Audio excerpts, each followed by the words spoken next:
Hello students, welcome to La Excellence IAS academy. ఈరోజు మనం July 3 నాటి ఈనాడు న్యూస్ పేపర్లోని ఇంపార్టెంట్ కరెంట్ అఫైర్స్ గురించి డిస్కస్ చేద్దామండి. బిఫోర్ దట్ మనము ప్రీవియస్ క్లాస్లోని క్వశ్చన్ ఆఫ్ ద డే గురించి చూద్దాము. అరుదైన భూ అయస్కాంతాలకు సంబంధించి ఈ క్రింది ప్రకటనలను పరిగణించండి. మనము లాస్ట్ క్లాస్లో ఈ రేర్ ఎర్త్ మ్యాగ్నెట్స్ అరుదైన భూ అయస్కాంతాల గురించి డిస్కస్ చేయడం జరిగింది. ఆ కంటెక్స్లో ఇక్కడ రెండు స్టేట్మెంట్స్ని ఇచ్చాను అండి. ఇందులో కరెక్ట్ స్టేట్మెంట్స్ని మనము ఐడెంటిఫై చేద్దాం. స్టేట్మెంట్ 1 చూడండి. ఇవి అరుదైన భూమూలకాల మిశ్రమాలతో తయారు చేయబడిన ఒక రకమైన శాశ్వత అయస్కాంతం.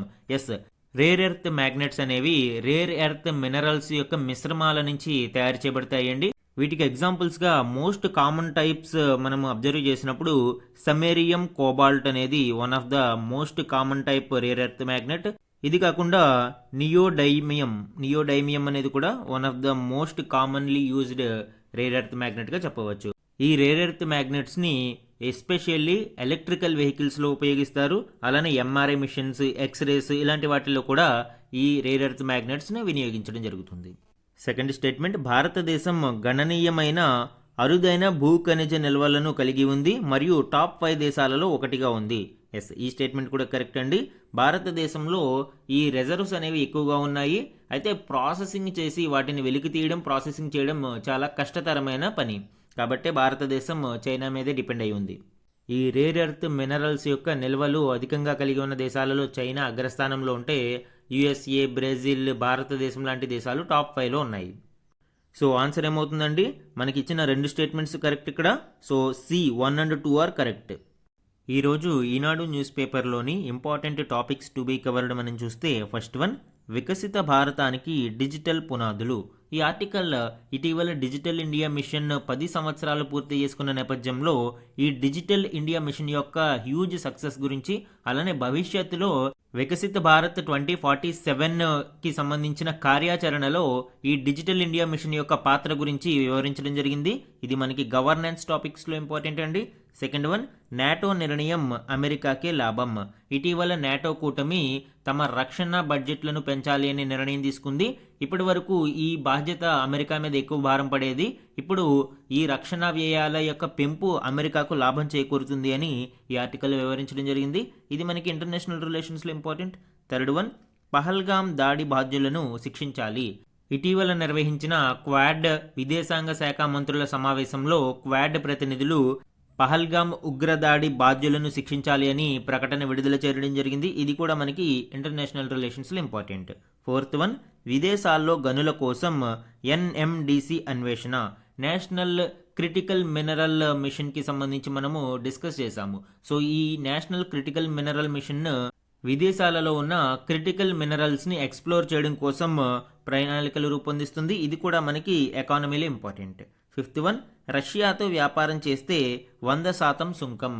ఈ ఆర్టికల్ ఇటీవల డొనాల్డ్ ట్రంప్ యొక్క వ్యాఖ్యలని అండ్ అతని రిటాలియేటరీ టారిఫ్స్ గురించి డిస్కస్ చేస్తుంది. భారతదేశం రష్యాతో ఒకవేళ ట్రేడ్ని మనము జరిపితే భారతదేశం మీద 100% సుంకాలను విధిస్తాము అని డొనాల్డ్ ట్రంప్ ప్రకటించారు. ఇది మనకి ఎకానమీతో పాటు ఇంటర్నేషనల్ రిలేషన్స్లో కూడా ఇంపార్టెంటేనండి. ఇవే కాకుండా ఈరోజు Eenadu news పేపర్లోని other important current అఫైర్స్ని గురించి కూడా డిస్కస్ చేద్దాం. ఈరోజు మన ఫస్ట్ ఆర్టికల్ చూడండి, వికసిత భారతానికి డిజిటల్ పునాదులు. ఈ ఆర్టికల్ డిజిటల్ ఇండియా మిషన్ 10 సంవత్సరాలు పూర్తి చేసుకున్న నేపథ్యంలో ఆ మిషన్ యొక్క సక్సెస్ గురించి మరియు కీ స్టాటిస్టిక్స్ గురించి వివరిస్తూ భవిష్యత్తులో మరిన్ని ఈ ఫ్రంటియర్ టెక్నాలజీస్ని అందుకోవడంలో తీసుకోవాల్సిన చర్యలను మరియు మిషన్స్ గురించి వివరించడం జరిగింది. ఇందులోని కీ హైలైట్స్ ఇప్పుడు చూద్దాం. భారతదేశంలో గ్రామీణ మరియు పట్టణ ప్రాంతాల మధ్య డిజిటల్ అంతరాలను తొలగించడానికి మరియు భారతదేశంలో డిజిటల్ అక్షరాస్యతను పెంపొందించాలనే లక్ష్యంతో జూలై 1, 2015లో ఈ డిజిటల్ ఇండియా మిషన్ని ప్రారంభించడం జరిగింది అండి. ఈ డిజిటల్ ఇండియా మిషన్ ద్వారా భారతదేశంలోని డిజిటల్ ఇన్ఫ్రాస్ట్రక్చర్ని అభివృద్ధి చేయడము మరియు డిజిటల్ సర్వీసులను రిమోట్ ఏరియాస్ వరకు కూడా తీసుకువెళ్లాలనే లక్ష్యంతో ఈ మిషన్ని లాంచ్ చేయడం జరిగింది. ఈ మిషన్ యొక్క హ్యూజ్ సక్సెస్ని తెలియజేయడానికి ఒక సింపుల్ ఎగ్జాంపుల్ మనం చెప్పవచ్చు అండి. భారతదేశంలోని డిజిటల్ ట్రాన్సాక్షన్స్ అనేవి ప్రపంచంలో ఏ దేశంలోనూ కూడా జరగనని జరుగుతూ ఉన్నాయి. ఫర్ ఎగ్జాంపుల్ 2023 నాటికి మనము డేటాని తీసుకుంటే ఓవరాల్ వరల్డ్ డిజిటల్ ట్రాన్సాక్షన్స్లో భారతదేశం వాటా 49% కలిగి ఉంది. అంటే ప్రపంచవ్యాప్తంగా జరిగిన డిజిటల్ ట్రాన్సాక్షన్స్తో పోలిస్తే సుమారు సగానికి సగం ట్రాన్సాక్షన్స్ భారతదేశంలోనే జరుగుతున్నాయి. ప్రపంచ దేశాలు ఆశ్చర్యపోతున్నాయి, భారతదేశంలో ఇన్ని భాషలు, ఇంత వైవిధ్యం ఉన్నా కూడా ఇంత సక్సెస్ ఎలా సాధ్యమైంది అని. డైలీ యావరేజ్ ట్రాన్సాక్షన్స్ని తీసుకున్నా కూడా సుమారు 60 కోట్ల ట్రాన్సాక్షన్స్ భారతదేశంలో ప్రతిరోజు జరుగుతూ ఉన్నాయండి. ఈ డిజిటల్ ఇన్ఫ్రాస్ట్రక్చర్కి బ్యాక్ బోన్ అయిన ఆధార్ కూడా హ్యూజ్ సక్సెస్గా మనం చెప్పవచ్చు. ప్రస్తుతం సుమారు 146 కోట్ల ఆధార్ కార్డులను అనేవి పంపిణీ చేయడం జరిగింది, జారీ చేయడం జరిగింది. అదేవిధంగా దళారీ వ్యవస్థను అరికట్టడం కోసం మనము డైరెక్ట్ బెనిఫిట్ ట్రాన్స్ఫర్ని తీసుకురావడం జరిగిందండి. సుమారు 44 లక్షల కోట్ల డీబీటీ అమౌంట్ని మనము నేరుగా లబ్ధిదారుల ఖాతాలోకే చేర్చడం జరిగింది. దీనివలన ఈ రిజల్ట్ అంతా కూడా పూర్తిగా లబ్ధిదారులకే అందించే విధంగా మనము ఈ వ్యవస్థని రూపొందించాము. దీనికి బ్యాక్ బోన్గా మనము జామ్ ట్రినిటీని చెప్పవచ్చు. అంటే జన్ధన్ ఆధార్ మొబైల్ లింకింగ్, ఈ ప్రక్రియ ద్వారా ఈ డీబీటీ పథకాలని మనము నేరుగా లబ్ధిదారులకు అందించడానికి సులువుతరమైంది. ముఖ్యంగా జన్ధన్ అకౌంట్లని మనము సుమారు 55 కోట్ల జన్ధన్ అకౌంట్లని ఇక్కడ తీసుకురావడం జరిగింది అండి. బ్యాంకు ఖాతాలను ఓపెన్ చేశారు. ఇందులో ముఖ్యంగా మహిళల యొక్క శాతం చాలా ఎక్కువగా ఉంది. సుమారు 55.7% ఖాతాలు మహిళలకి సంబంధించినవే.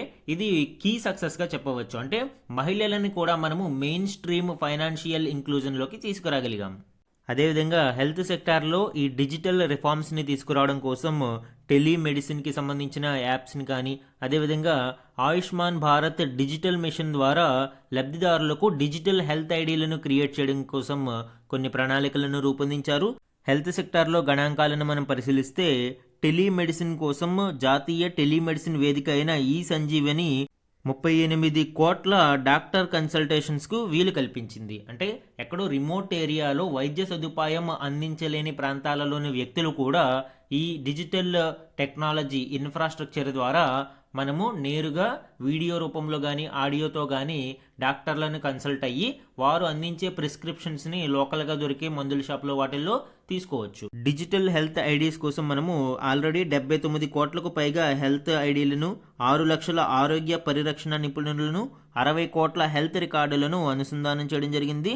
తద్వారా ఒక బెటర్ హెల్త్ డిజిటల్ ఇన్ఫ్రాస్ట్రక్చర్ని ఆయుష్మాన్ భారత్ డిజిటల్ మిషన్ ద్వారా క్రియేట్ చేయడం జరుగుతుంది. ఓకే, బట్ ఈ డిజిటలైజేషన్ క్రమేపీ పెరిగే కొలది కొన్ని సమస్యలను కూడా ఎదుర్కోవాల్సి వస్తుంది. ముఖ్యంగా సైబర్ సెక్యూరిటీ విషయంలో భద్రతలు పాటించాల్సిన అవసరం ఉంది. దీనికోసమే సెర్టిన్ వంటి సంస్థలను కూడా మనము ఎస్టాబ్లిష్ చేయడం జరిగింది. సెర్టిన్ అంటే ఏంటండి? సైబర్ ఎమర్జెన్సీ రెస్పాన్స్ టీమ్ ఇండియాకి సంబంధించిన ఈ సంస్థ ఎప్పుడైతే సైబర్ అటాక్ జరిగిందో వీలైనంత త్వరగా స్పందించడానికి ఇది ఉపయోగపడుతుంది. వీటితో పాటు సైబర్ నేరాల హెల్ప్ లైన్ కోసం 1930, అలానే డిజిటల్ పర్సనల్ డేటా ప్రొటెక్షన్ చట్టం 2023 వంటివి డిజిటల్ ప్రైవసీ మరియు సెక్యూరిటీ కోసం ఉపయోగపడుతున్నాయి. అయితే భారతదేశం ఈ సక్సెస్తో ఆగిపోకూడదు అండి. ఈ సక్సెస్ యొక్క పునాదుల మీద ఫ్యూచరిస్టిక్ మిషన్స్ని మనము డెవలప్ చేయాల్సిన అవసరం ఉంది. ఇందులో భాగంగానే మనము అనేక నూతన టెక్నాలజికల్ మిషన్స్ని లాంచ్ చేయడం జరిగింది. ముఖ్యంగా ఇండియా ఏఐ మిషన్, అలానే నేషనల్ క్వాంటమ్ మిషన్, అదేవిధంగా semiconductor machine, national semiconductor machine, ఇలాగా అనేక నూతన టెక్నాలజీస్లో మిషన్ మోడ్ యాక్టివిటీస్ని మనం తీసుకురావడం జరిగింది. కాబట్టి ఇప్పుడు ఈ డిజిటల్ ఇండియా మిషన్ యొక్క పునాదుల మీద వీటిని మనము బిల్డ్ చేస్తూ మరిన్ని నూతన సాంకేతికతలను అందిపుచ్చుకోవడం ద్వారా దేశ ప్రగతిని మనము ముందుకు తీసుకువెళ్లాల్సిన అవసరం ఉంది. తద్వారా మాత్రమే మనము వికసిత్ భారత్ 2047 లక్ష్యాలను సాధించగలుగుతాం. మన నెక్స్ట్ ఆర్టికల్ చూడండి. నాటో నిర్ణయం అమెరికాకే లాభం. ఈ ఆర్టికల్ ఇటీవలి నాటో సమ్మిట్, ద హేగ్లో జరిగిన నాటో సమ్మిట్లో తీసుకున్న కీలక నిర్ణయాల గురించి, ముఖ్యంగా ఇంక్రీజ్ ఆఫ్ డిఫెన్స్ ఎక్స్పెండిచర్ గురించి డిస్కస్ చేయడం జరుగుతుంది అండి. దీనిలోని కీ పాయింట్స్ ఇప్పుడు చూద్దాం. ఈ నాటో కూటమి అనేది నార్త్ అట్లాంటిక్ ట్రీటీ ఆర్గనైజేషన్ అని పిలుస్తారు అండి. ఈ నాటో అలయన్స్ని 1949లో లాంచ్ చేయడం జరిగింది. ఇది ఒక మిలిటరీ గ్రూప్గా చెప్పవచ్చు, ఒక మిలిటరీ అలయన్స్. సో ఏదైనా దేశం ఈ నాటో దేశాలలోని ఒక సభ్య దేశం మీద దాడి చేస్తే ఇందులో ఉన్న 32 దేశాలు కూడా, ప్రస్తుతం 32 సభ్య దేశాలు ఉన్నాయి, ఈ 32 దేశాలు కూడా ఆ దాడిని చేసిన దేశం మీదకి వార్ని ప్రకటిస్తాయి. సో ఇది ఒక మిలిటరీ అలయన్స్గా చెప్పవచ్చు. ఇటీవల నెదర్లాండ్స్లోని ద హేగ్ అనే పట్టణంలో ఈ నాటో సమ్మిట్ 2025 అనేది జరిగింది. అందులో ముఖ్యంగా ఇంక్రీజ్ ఆఫ్ డిఫెన్స్ ఎక్స్పెండిచర్ మీద అనేక నిర్ణయాలు తీసుకోవడం జరిగింది. యాక్చువల్గా 2014లో నాటో కూటమి ఒక డెసిషన్ తీసుకుంది. ఏంటి, 2024 నాటికి తమ దేశ జీడిపిలో 2% ఈ నాటో ఎక్స్పెండిచర్ కోసం ఖర్చు చేయాలి అని డిసైడ్ అవ్వడం జరిగింది. దాని ప్రకారం 2024కి అన్ని దేశాలు ఈ టార్గెట్ని అచీవ్ అయ్యాయి. అయితే ఇప్పుడు అమెరికా అధ్యక్షుడు డొనాల్డ్ ట్రంప్ యొక్క ఒత్తిడి మేరకు మరొక టార్గెట్ని ఫిక్స్ చేయడం జరిగిందండి. 2035 నాటికి నాటో కూటమిలోని ప్రతి సభ్య దేశము కూడా ఈ ఎక్స్పెండిచర్ని 5% జీడిపిలో 5% పెంచాలి అని, అలానే ఈ 5%లో 3.5% రక్షణ కోసము, అలానే మిగిలిన 1.5% సైనిక అవసరాలు మరియు సైబర్ భద్రతకు అవసరమైన ఇన్ఫ్రాస్ట్రక్చర్ని డెవలప్ చేయడం కోసం కేటాయించాలి అని ఇక్కడ నిర్ణయాలు తీసుకోవడం జరిగింది.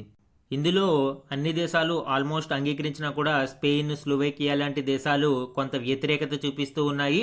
ఎందుకంటే 5% జీడిపిలో రక్షణ కోసం ఖర్చు పెట్టాలి అంటే కొన్ని సంక్షేమ పథకాలని తగ్గించాల్సి రావచ్చు, లేదా ప్రజల మీద అధిక పన్ను భారం మోపాల్సిన అవసరం రావచ్చు. కాబట్టి కొన్ని దేశాలు ఇందుకు వ్యతిరేకించినా కూడా ఓవరాల్గా నాటో కూటమి 2035 నాటికి 5% జీడిపి రక్షణకి కేటాయించడానికి అంగీకరించింది. తద్వారా ఇప్పుడు ప్రతి ఏటా ఎడిషనల్గా ఈ నాటో దేశాల కూటమి 1.9 లక్షల కోట్ల డాలర్లను రక్షణ మీద ఖర్చు పెట్టడానికి అవకాశం ఏర్పడింది. అయితే ఇదంతా ఎవరికి లాభం చేకూరుతుంది అంటే అమెరికాకి ఎక్కువ లాభం చేకూరే అవకాశం ఉంది. ఎందుకు, ఈ రక్షణ సామాగ్రి, ఈ డిఫెన్స్ ఎక్విప్మెంట్ అంతా కూడా ఎక్కువగా అమెరికా నుంచే ఇవి కొనుగోలు చేస్తాయి. తద్వారా అమెరికా యొక్క ఆర్థిక వ్యవస్థ మరింత బలోపేతం అవుతుంది. అలానే ఇటీవలి హేగ్ సమ్మిట్లు ఉక్రెయిన్ ఇష్యూ గురించి కూడా ఇక్కడ ఏ విధమైన పెద్దగా చర్చ జరగలేదు. ఎందుకంటే అసలు రష్యా ఉక్రెయిన్ వార్ స్టార్ట్ అయిందే ఉక్రెయిన్ నాటో సభ్యత్వానికి మొగ్గు చూపడం. ఒకవేళ నాటో ఉక్రెయిన్ని చేర్చుకుంటే నాటో దేశాలన్నీ కూడా రష్యా మీద యుద్ధం ప్రకటించినట్లే అని రష్యా అధ్యక్షుడు పుతిన్ ఇదివరకే ప్రకటించారు. కాబట్టి ఇప్పుడు ఉక్రెయిన్కి డైరెక్ట్గా నాటో కూటమిలో చేర్చుకోకపోయినా కూడా సైనిక మరియు ఆర్థిక అవసరాల కోసం నాటో దేశాలు సహాయం చేయాలని తీర్మానించాయి. సో ఈ విధంగా ఇక్కడ ఈ నాటో కూటమికి సంబంధించిన ఇంపార్టెంట్ డెసిషన్స్ ప్రపంచవ్యాప్తంగా అనేక దేశాలను ప్రభావితం చేసే అవకాశం ఉంది. సో ఈ విధంగా నాటో సభ్య దేశాల మీద కొన్ని అభిప్రాయ భేదాలున్నా కూడా ఫైనల్గా ఒక కూటమి ఏ విధంగా ముందుకు వెళ్ళాలి అనే దానికి నాటోని ఒక ఉదాహరణగా చెప్పవచ్చు అండి. అన్ని దేశాలు కూడా ఒక సంయుక్త ప్రకటనను విడుదల చేయడంలో సక్సెస్ అయ్యాయి. మన నెక్స్ట్ ఆర్టికల్ చూడండి. పహల్గామ్ దాడి బాధ్యులను శిక్షించాలి, క్వాడ్ దేశాల పిలుపు. క్వాడ్ అనేది మనము ఆల్రెడీ చెప్పుకున్నాం, 4 దేశాల కూటమి. ఈ క్వాడ్లో ఏ ఏ దేశాలు ఉంటాయండి? భారతదేశం మరియు జపాన్, అమెరికా అండ్ ఆస్ట్రేలియా, ఈ 4 దేశాల కూటమిని మనము క్వాడ్ గ్రూప్గా పిలుస్తాము. ఈ క్వాడ్ గ్రూప్ యొక్క ఇంపార్టెన్స్ ఏంటండి? ప్రపంచవ్యాప్తంగా 24% ప్రజలు ఈ క్వాడ్ దేశాలలో నివసిస్తారు. అలానే ప్రపంచ జీడిపిలో దీని షేర్ 35%గా ఉంది. అండ్ ప్రపంచ వాణిజ్యంలో 18% వాణిజ్యం ఈ క్వాడ్ గ్రూప్ నుంచే జరుగుతుంది. సో ఈ గణాంకాలను బట్టి చూస్తే ఈ క్వాడ్ గ్రూప్ యొక్క సిగ్నిఫికెన్స్ అర్థమవుతుంది. ముఖ్యంగా ఇండో పసిఫిక్ రీజియన్లో ఈ క్వాడ్ దేశాలు అనేవి చాలా కీలకంగా వ్యవహరించనున్నాయి. ముఖ్యంగా భారతదేశానికి సంబంధించి హిందూ మహాసముద్రంలో చైనీస్ డామినెన్స్ని చెక్ పెట్టాలనే ఉద్దేశంతో ఈ 4 దేశాల కూటమిగా ఏర్పడడం జరిగింది. ఇటీవల ఈ క్వాడ్ కూటమి దేశాల విదేశాంగ శాఖ మంత్రుల సమావేశంలో పహల్గామ్ దాడి బాధ్యులను శిక్షించాలి అని క్వాడ్ గ్రూప్ అనేది ఒక ప్రకటనను విడుదల చేసింది. అయితే ఈ ప్రకటనలో నేరుగా ఇక్కడ పాకిస్తాన్ని కానీ ఇండియా పాకిస్తాన్ మధ్య జరిగిన వార్ని కానీ ప్రస్తావించకపోయినా కూడా పహల్గామ్ దాడి బాధ్యులను శిక్షించాలి అని ఇక్కడ చెప్పడం విశేషం. అలానే క్రిటికల్ మినరల్స్ విషయంలో చైనీస్ యొక్క గుత్తాధిపత్యాన్ని నిలువరించాలని, అలానే ఈ క్వాడ్ సభ్యుల మధ్య క్రిటికల్ మినరల్స్కి సంబంధించిన కోఆపరేషన్ అనేది పెంపొందించుకోవాలని నిర్ణయాలు తీసుకోవడం జరిగింది అండి. సో ఇక్కడ దౌత్యపరంగా భారతదేశం ఈ క్వాడ్ కూటమి ద్వారా ఈ ప్రకటనను విడుదల చేయడం ఒక సక్సెస్గా చెప్పవచ్చు. మన నెక్స్ట్ ఆర్టికల్ చూడండి. నా వారసత్వం కొనసాగుతుంది, భవిష్యత్తు ఆధ్యాత్మిక గురువును ట్రస్ట్ మాత్రమే గుర్తిస్తుంది, దలైలామా ప్రకటన. సో మనము దలైలామాకి సంబంధించిన కొన్ని కీలక విషయాలు ఇక్కడ చూద్దామండి. దలైలామా అనేది ఒక స్పిరిచువల్ పొజిషన్. దలైలామా అంటే టిబెటన్ బుద్ధిజం యొక్క స్పిరిచువల్ లీడర్. ఈ దలైలామానే పొలిటికల్ లీడర్ ఆఫ్ టిబెట్గా కూడా కొనసాగుతారు. ప్రస్తుతం ఉన్న దలైలామా 14వ దలైలామా అండి. ఈయన 1940 నుంచి కూడా ఈ దలైలామా పొజిషన్లో కొనసాగుతూ ఉన్నారు. 1959లో చైనా టిబెట్ మీద దాడి చేసి ఆక్రమించుకున్న నేపథ్యంలో ఈయన భారతదేశానికి తరలి వచ్చారు. అండ్ అప్పటి నుంచి ధర్మశాలలోనే ఆయన నివసిస్తూ ఉన్నారు. భారతదేశానికి ఆబ్లిగేషన్ ఏంటి? భారతదేశం బుద్ధిజానికి పుట్టినిల్లు కాబట్టి ఇలాంటి ఒక బుద్ధిజం యొక్క స్పిరిచువల్ లీడర్ భారతదేశాన్ని ఆశ్రయం అడిగితే ఖచ్చితంగా ఇచ్చి తీరాలి. అందుకే అప్పటి ప్రధాని జవహర్లాల్ నెహ్రూ కూడా ఈ విషయంలో సంకోచించకుండా దలైలామాకి ఆశ్రయం ఇచ్చారు. యాక్చువల్గా ఇదే భారత్ మరియు చైనా మధ్య విద్వేషాలకి కారణమైంది. అండ్ తదుపరి కాలంలో కొన్ని యుద్ధాలను కూడా మనం ఎదుర్కోవాల్సి వచ్చింది. 1950లోనే చైనా టిబెట్ని ఆక్రమించింది. అయితే 1959లో జరిగిన టిబెటన్ అప్రైజింగ్స్ కారణంగా దలైలామా టిబెట్ని విడిచి భారతదేశంలో ఆశ్రయం పొందారు. అయితే ఇప్పుడు చైనా ఏం చెప్తుంది? 15వ దలైలామాని మేమే నిర్ణయిస్తాము. ఈ విషయంలో ప్రస్తుత దలైలామాకు కానీ భారత్కి కానీ ఏ విధమైన ప్రమేయం లేదని హెచ్చరిస్తూ ఉంది. అయితే చైనా యొక్క లాజిక్ ఏంటి? ఇక్కడ 15వ దలైలామాని తనకి నచ్చిన వ్యక్తిని ఎంపిక చేస్తే అటు పొలిటికల్గాను మరియు ఇటు స్పిరిచువల్గా టిబెటన్ బుద్ధిజంని కంట్రోల్ చేయడానికి కూడా చైనాకి అవకాశం ఏర్పడుతుంది. అయితే దీనిని గుర్తించే ప్రస్తుత దలైలామా అయిన టెంజిన్ గ్యాట్సో చైనాకు ఈ అధికారం లేదు అని కేవలం తన ట్రస్ట్ ద్వారా మాత్రమే 15వ దలైలామాను గుర్తిస్తామని ఆయన ప్రకటించారు. మన నెక్స్ట్ ఆర్టికల్ చూడండి. విదేశాలలో గనుల కోసం ఎన్ఎండిసి అన్వేషణ. ఎన్ఎండిసి అంటే నేషనల్ క్రిటికల్ మినరల్ మిషన్. అయితే విదేశాలలో గనులను సొంతం చేసుకునేందుకు ఈ ఎన్ఎండిసి ప్రయత్నాలు చేస్తుంది అండి. ఈ క్రిటికల్ మినరల్స్ అనేవి ఇక్కడ అనేక ఎలక్ట్రానిక్ ఉత్పత్తులు మరియు పరికరాలలో చాలా కీలకం. అందుకే భారతదేశం ఒక నేషనల్ క్రిటికల్ మినరల్ మిషన్ని లాంచ్ చేసింది. మినిస్ట్రీ ఆఫ్ మైన్స్ దీనిని ఇంప్లిమెంట్ చేస్తుంది. 2030-31 వరకు సుమారు 7 సంవత్సరాలు ఈ మిషన్ కార్యాచరణలో ఉంటుంది. ఈ మిషన్ యొక్క ప్రధాన లక్ష్యం ఏంటి? క్రిటికల్ మినరల్స్ యొక్క exploration both with in the country as well as in it's of sure areas. అంటే దేశ విదేశాలలో క్రిటికల్ మినరల్స్ యొక్క ఎక్స్ప్లోరేషన్ని పెంపొందించడం కోసం ఈ మిషన్ ప్రధాన లక్ష్యంగా ఉంది. It promotes research in critical mineral technologies by proposing the setting up of the centre of excellence on critical minerals. Critical mineral టెక్నాలజీస్లో రీసెర్చ్ని ప్రమోట్ చేయడం కోసం సెంటర్ ఆఫ్ ఎక్సలెన్స్ని కూడా ఇక్కడ ఏర్పాటు చేయడానికి ఈ మిషన్ ప్రయత్నిస్తుంది.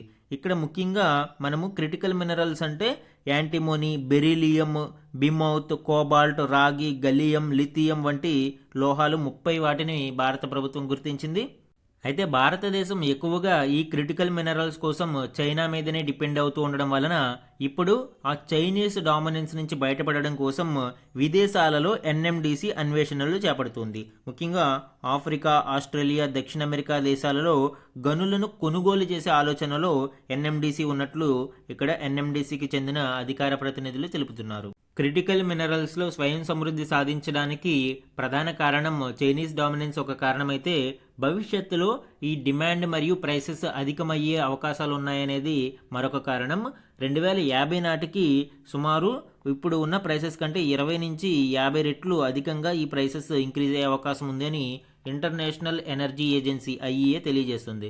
కాబట్టి ఇప్పుడు వీటి మీద స్వయం సమృద్ధి సాధించాలి అని భారతదేశం ఈ నేషనల్ క్రిటికల్ మినరల్ మిషన్ని లాంచ్ చేసింది. మన నెక్స్ట్ ఆర్టికల్ చూడండి. రష్యాతో వ్యాపారం చేస్తే 500% సుంకం, భారత్ను హెచ్చరించిన అమెరికా. రష్యాతో వ్యాపార సంబంధాలు కొనసాగిస్తే భారత్, చైనాలపై 500% సుంకం విధిస్తామని అమెరికా హెచ్చరించింది. ముఖ్యంగా రష్యా నుంచి చమురును కొనుగోలు చేస్తూ ఉక్రెయిన్కు సాయం చేయని దేశాల ఉత్పత్తులపై 500% ఈ టారిఫ్ని విధిస్తాము అని ప్రకటించారు. అయితే ఇక్కడ మనము అబ్జర్వ్ చేస్తే రష్యా నుంచి చమురును భారత్, చైనాలే సుమారు 70% వరకు కొనుగోలు చేస్తున్నాయి. ఒకవేళ ఈ 500% సుంకం యొక్క బిల్ అనేది ఆమోదముద్ర పొంది అమలులోకి వస్తే భారత్ మరియు చైనాలపై ఇవి తీవ్ర ప్రభావాన్ని చూపుతాయండి. ఫలితంగా భారతదేశం నుంచి ఔషధాలు, వస్త్రాలు వంటి ఎగుమతులపై ప్రభావం పడుతుంది. అయితే ఇటీవల డొనాల్డ్ ట్రంప్ భారత్ మరియు యుఎస్ మధ్య ఒక వాణిజ్య ఒప్పందం ఖరారవుతుందని, ఫైనల్ స్టేజ్లో ఉందని ప్రకటించడం చూసాము. సో భవిష్యత్తులో ఇవి ఏం జరుగుతుంది అనేది మనము అబ్జర్వ్ చేస్తూ ఉండాలి.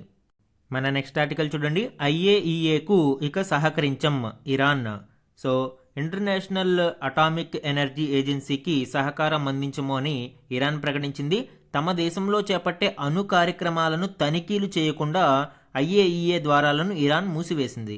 ఇరాన్ యొక్క అణు స్థావరాల మీద అమెరికా వైమానిక దాడుల నేపథ్యంలో ఇరాన్ ఈ నిర్ణయం తీసుకుంది. ఇప్పటి వరకు ఇరాన్ యొక్క అణు కార్యక్రమాలను ఐఏఈఏ పర్యవేక్షణ చేస్తూ ఉంది. అంటే అణు కార్యక్రమాలను దేనికి వినియోగిస్తున్నారు, పీస్ఫుల్ ఎలక్ట్రిసిటీ జనరేషన్ కోసమేనా లేదా అణ్వాయుధాల తయారీకి ఉపయోగిస్తున్నారు లాంటి ఇన్ఫర్మేషన్ని ఐఏఈఏ సమాచారాలు సేకరిస్తూ ఉంటుంది. అయితే ఇప్పుడు ఈ ఐఏఈఏ యొక్క పర్యవేక్షణకి ఇరాన్ అనుమతిని ఇవ్వడం లేదు.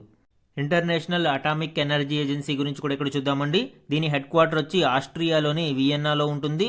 దీనిని 1957లో ఎస్టాబ్లిష్ చేయడం జరిగింది. ఇది ఒక యునైటెడ్ నేషన్స్ ఆర్గనైజేషన్గా దీనిని స్థాపించారు.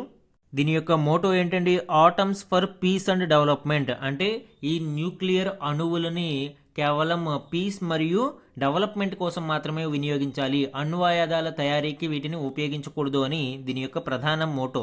ఈ ఐఏఈఏలో సుమారు 180 సభ్య దేశాలు ఉన్నాయి. భారతదేశం కూడా ఇందులో ఒక సభ్య దేశం.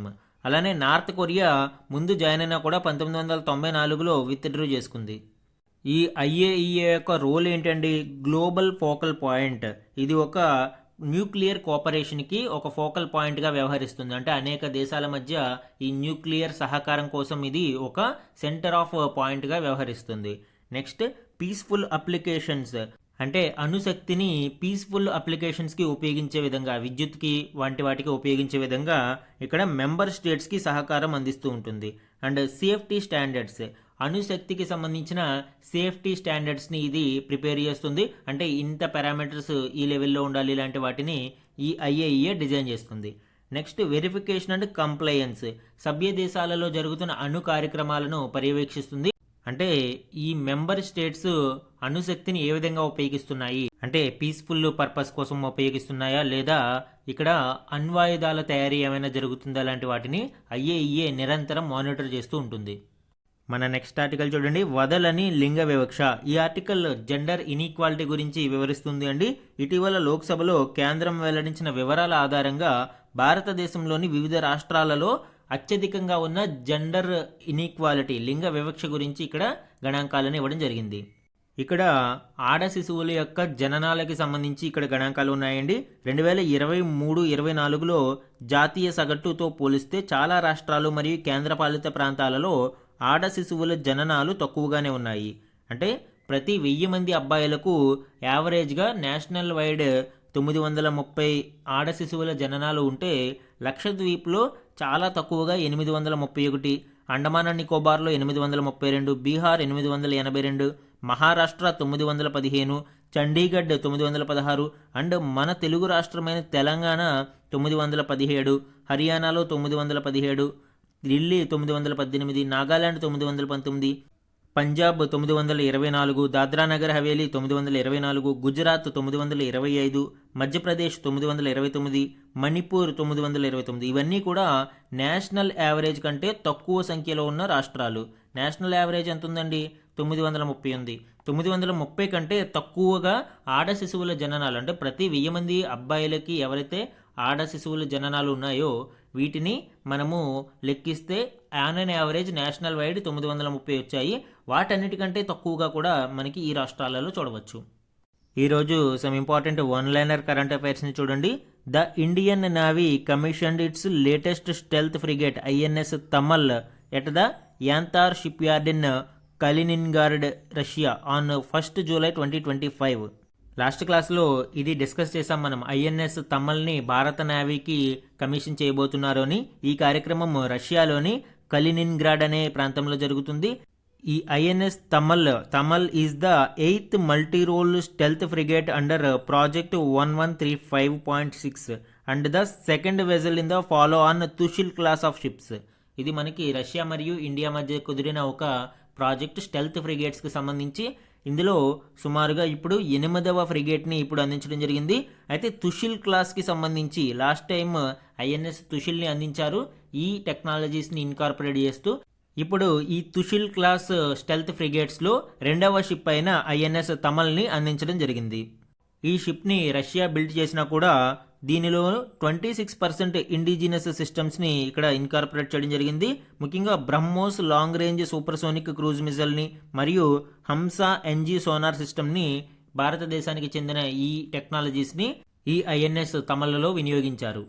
నెక్స్ట్ ఇంపార్టెంట్ వన్ చూడండి. The union cabinet chaired by prime minister Narendra Modi approved the national sports policy 2025 on July 1st. The policy replaces the national sports policy 2001. అంటే ఈ 2025 పాలసీ 2001లో రూపొందించిన నేషనల్ స్పోర్ట్స్ పాలసీ 2001ని రీప్లేస్ చేస్తుంది. అలానే ఈ పాలసీలోని ఒక ప్రధాన లక్ష్యం ఏంటండి, 2036 ఒలింపిక్స్ని ఆతిథ్యం ఇవ్వడానికి భారతదేశం పోటీ పడడం.